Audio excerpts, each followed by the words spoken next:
Magandang umaga. Pakita ko sa inyo kung paano gumawa ng pandilibro. So si Master Pretty Boy. Ayan. Oh my God! Wow!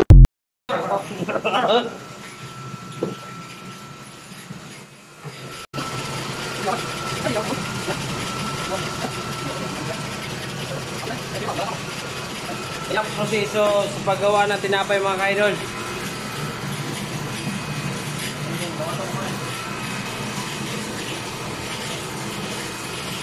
Ayan na.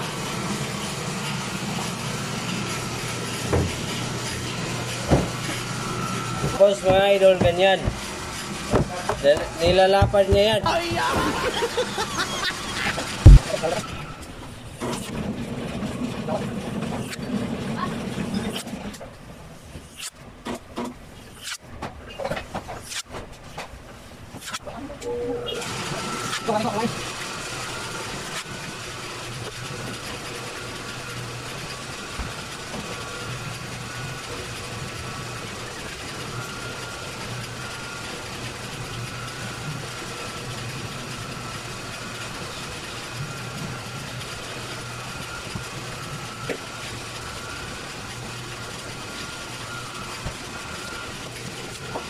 Ayan na mga bossing.